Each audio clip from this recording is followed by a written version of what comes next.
ചേച്ചി എങ്ങനെയുണ്ട് ഇത്തവണത്തെ പൊങ്കാല? ആദ്യമായിട്ടാണ്? അല്ല, ഇത് സെക്കൻഡ് ടൈമാണ്. ഞാൻ കുറേ വർഷങ്ങൾക്ക് മുന്നെയാണ് ആദ്യമായിട്ട് അമ്പലത്തിൽ അടുത്ത് തന്നെ ഇട്ടിരുന്നു. നമ്മുടെ ഗൗരിവന്ദനം ഉണ്ടല്ലോ, അപ്പോൾ ഞങ്ങൾ താമസിക്കുന്ന ടൈമൊക്കെ ആയിരുന്നു. അപ്പോൾ അതുകൊണ്ട് അവിടെ വളരെ ഭംഗിയായിട്ട് മനും മോനും ഒക്കെ ഉണ്ടായിരുന്നു അകത്ത്. അങ്ങനെ ഇട്ടു ആദ്യമായിട്ട്. ഭയങ്കര ഒരു അനുഭവമായിരുന്നു അന്ന്. പക്ഷെ മനസ്സിൽ വിചാരിച്ചിട്ടുണ്ടായിരുന്നു ഇനി എനിക്ക് പറ്റുന്ന പോലെയൊക്കെ സമയത്ത് വന്നു. പക്ഷെ എന്തോ എനിക്കറിയില്ല, ഇത് ചേച്ചിയുടെ ഇൻഫ്ലുവൻസ് ആണ് സത്യം. ആനിൽ കൂടെ ശരിക്കും അമ്മ എന്നെ വിളിക്കുകയായിരുന്നു. കഴിഞ്ഞ വർഷം വിളിച്ചു, പക്ഷെ പറ്റിയില്ല, ലാസ്റ്റ് ടൈം ആയിപ്പോയി. അപ്പോൾ ഇപ്രാവശ്യം എന്തായാലും കറക്റ്റ് ടൈമിൽ അവൾ മെസ്സേജ് ചെയ്തിരുന്നു. അപ്പം തന്നെ ഞാൻ എല്ലാം, ടിക്കറ്റൊക്കെ ഭയങ്കര റഷായിരുന്നു, എങ്കിൽ പോലും എല്ലാം എനിക്ക് കിട്ടി.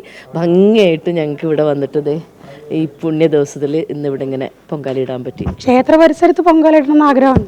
അതൊരു വേറൊരു, ശരിക്കും പറഞ്ഞാൽ ഭയങ്കര ഇത്. പക്ഷേ ഇപ്പോഴത്തെ ഒരു സാഹചര്യം അങ്ങനെ തിരക്കും പിന്നെ ഭയങ്കര ഇതൊക്കെ ഇല്ല. അപ്പോൾ അതുകൊണ്ട് ഞാൻ വിചാരിച്ചു അമ്മ എവിടെ നിന്നിട്ടാണ് പൊങ്കാലിട്ടാലും അമ്മ സ്വീകരിച്ചോളും. അപ്പോൾ ഇങ്ങനത്തെ ഒരു ഇതിൽ നമുക്കൊരു ഭയങ്കര ഒരു സന്തോഷമല്ലേ അത്, നമ്മൾ ഇത്രയും പേര് ഒരുമിച്ചൊരു മതസൗഹാർദ്ദ പൊങ്കാലയാണ് ഇപ്പോൾ ശരിക്കും പറഞ്ഞാൽ ഇവിടെ നടക്കുന്നത്. ശരിക്കും പറഞ്ഞാൽ ഞങ്ങൾ എല്ലാവരും കൂടെ മനസ്സുകൊണ്ട് വളരെ, പിന്നെ ഇന്ന് എൻ്റെ മനുവിൻ്റെ പിറന്നാളും കൂടിയാണ് March 3. അപ്പോൾ അതും എനിക്കൊരു വലിയ സന്തോഷം. അങ്ങനെ എല്ലാം കൊണ്ട് നിങ്ങളുടെ അമൃത ടിവിയുടെ വിശ്വാസം ഉണ്ടാവും. Thank you. ഞാൻ പറഞ്ഞേക്കാം മനുവിൻ്റെ അടുത്ത് കേട്ടോ.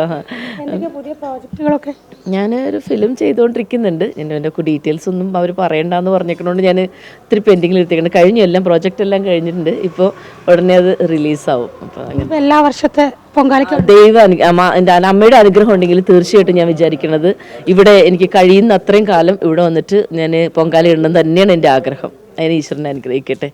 പിന്നെ പ്രത്യേകിച്ച് ഇപ്പോഴത്തെ ഒരു സാഹചര്യം ഉണ്ടല്ലോ, യുദ്ധം നടക്കുന്ന സാഹചര്യം, അതിനുവേണ്ടി പ്രത്യേകിച്ച് ഞാൻ പ്രാർത്ഥിക്കുന്നുണ്ട്. എല്ലാവർക്കും പെട്ടെന്ന് തന്നെ ഇതെല്ലാം നിൽക്കട്ടെ. ആർക്കും ഒരു കുറേ കുഞ്ഞുങ്ങളൊക്കെ ഇപ്പോൾ കൊല്ലപ്പെട്ടില്ലേ, അപ്പോൾ അങ്ങനത്തെ ഒരു സാഹചര്യങ്ങളൊന്നും ഉണ്ടാവാതെ ഏറ്റവും സമാധാനപരമായിട്ടെല്ലാം തീരട്ടെ എന്നും പ്രത്യേകം പ്രാർത്ഥിക്കുന്നു എല്ലാവർക്കും വേണ്ടിയിട്ട്.